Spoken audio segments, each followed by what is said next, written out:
అధ్యక్షులైన తర్వాత పార్టీ ఏ రకంగా ఏ మారుమూల గ్రామాలకు పోయిందో కూడా మనందరికీ తెలుసు. మనం దయచేసి తల్లిలో చెప్తా ఉన్నాం, అనేకమైన విషయాలలో రామాలయం ఏదైతే 1,000 కిలోమీటర్లు నడిచిన విషయం కూడా మీ అందరికీ కూడా తెలుసు. మరి దాంట్లో భాగంగా పనిచేయాలి కదా, అది మన మతమే కదా.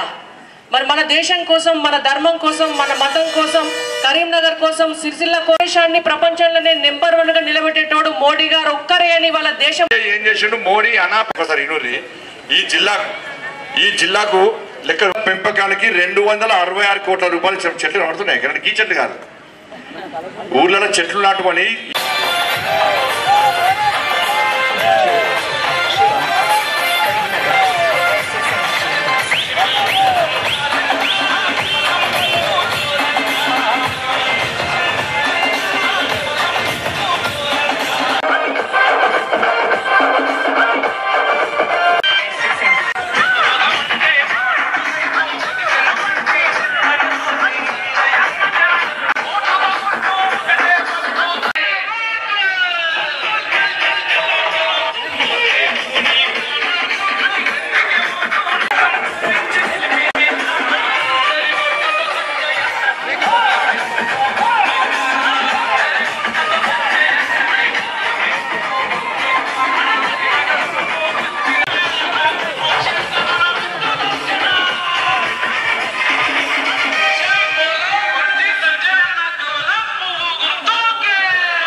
మీడియా మిత్రులకు నమస్కారం చేస్తూ కరీంనగర్ పార్లమెంటు సభ్యులు, భారతీయ జనతా పార్టీ జాతీయ ప్రధాన కార్యదర్శి శ్రీ బండి సంజయ్ కుమార్ గారు సిరిసిల్లకు రావటం గత